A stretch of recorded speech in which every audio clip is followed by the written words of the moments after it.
thanks again. Oh my goodness, Ken, that was a powerful segment. Thanks to Kara Sure was. Hodges. Great information that she was able to share. And I'm looking forward to our next speaker as well. You've done an amazing job. I want to say that first and foremost. Okay. Thank you, I Dr. just want you to Renee. know that. Well, Yes. I want to say a quick hello to Gayla since we're giving her a little less time. Hey, Gayla, come on in. Oh, hi. How are you? We're doing great. So Gayla has got one of the biggest philanthropies in DC. She helps people who are surviving cancer and she provides all kinds of support. So even though it's a very tough time, she makes it a little easier. And she's a champion of all kinds of philanthropies in DC. So thank you very much, Gayla. Thank you. Thank you, Ken.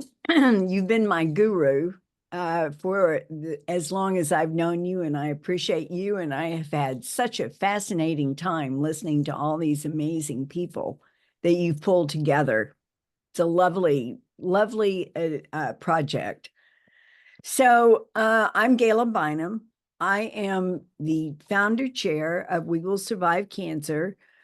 And We Will Survive Cancer was built on the inspiration of my daughter-in-law, Michelle Bynum, who was diagnosed late in life with cancer.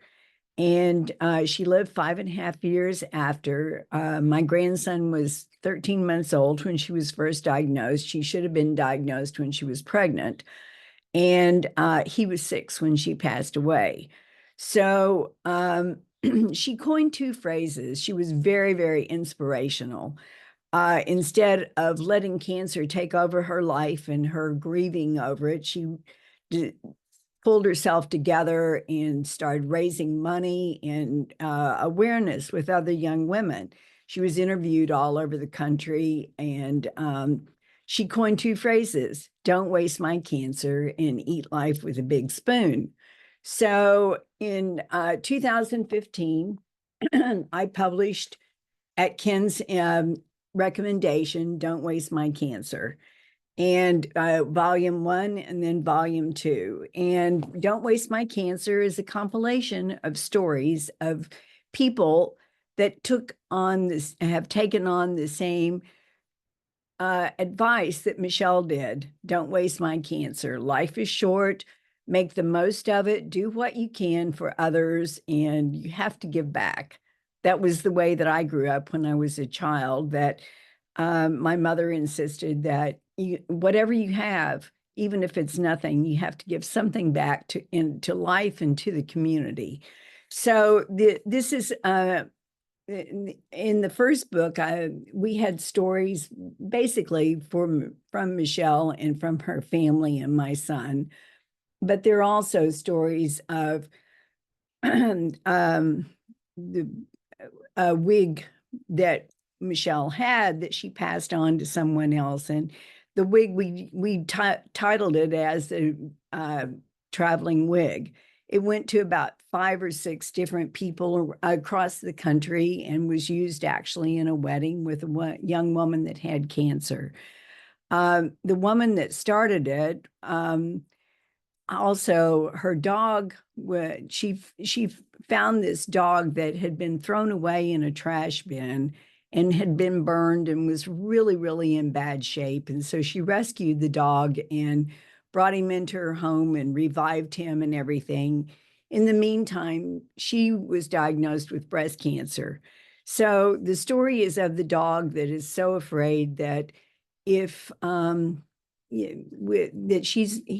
can't do for her, he can't cook and he can't clean and he can't take care of her and everything. It's a precious story that was written. So the big thing for me is, in life, you have to have hope. You can't give up. The gentleman that was talking about never give up, that's also been my mantra in life. Never, ever give up. Never lose hope. Never let somebody tell you that what's going to happen to you, because they don't know. They're not in your mind.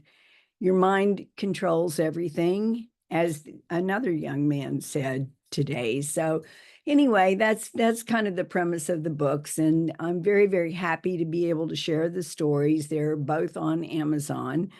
And I'm in the process of trying to write another book, because I'm going to be 80 in my birthday in October, and nobody's letting me forget that. So I decided to embrace it.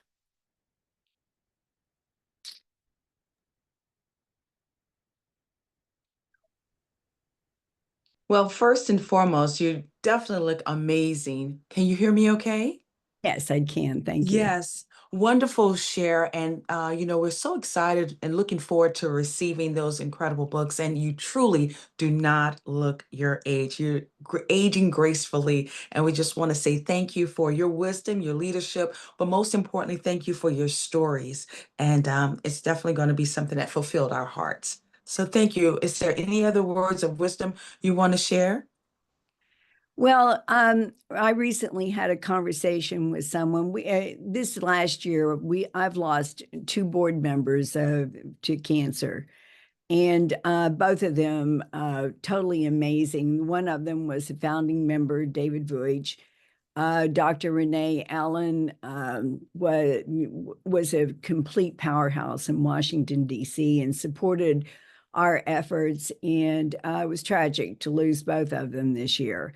But they never lost hope. They fought. They never let somebody tell them you're not going to make it. And that's really part of it. A doctor cannot say you've got 6 months to live because he's not your creator. He had nothing to do with your life. And it agitates me so much to hear that, because once it's in your mind, then you can will yourself to no longer be here. And I think that's just awful. I agree with you. Being able to stay in control of that mindset is everything. And we have to always know that everything stems from within us, that will Yeah, to want to live. I love absolutely. it. Well, Do you yes. have your Well, book to thank show, you Gayla? Do again. you have your I'm Yes. books to sorry. show? Actually, What, can you Ken? show us Can you your show your book? books? Oh, sure. Okay. This is the first book, Don't Waste My Cancer, Volume 1. And the picture in the middle is my daughter-in-law, Michelle, with her precious dog. Um, this young man had breast cancer, and he passed away a few years ago. But men don't realize a lot of times that they can have breast cancer as well. So the stories that are in here are amazing to me. This is volume 2.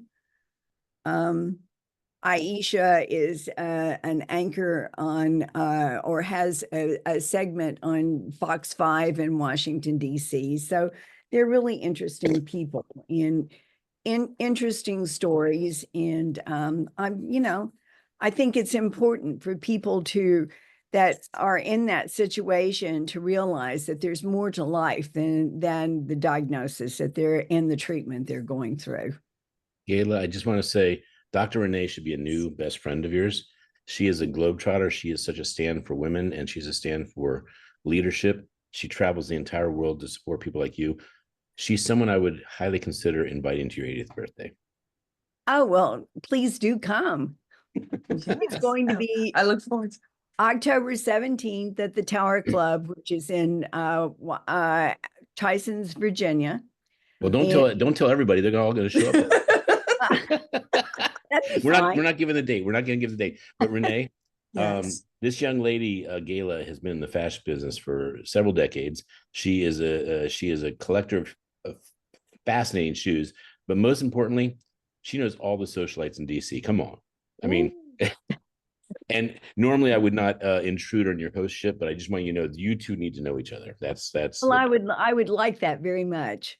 I would also, I know I plan to be in DC in September, but I will make sure I rebook another trip to come back in October as Well, well. if you're here September 6th, we're having our international polo tour, which has become a big thing between the international polo team and We Will Survive Cancer. It's a fundraising event in Middleburg. So I don't know if you're here then, but please let me have your contact information. I'll send you the information.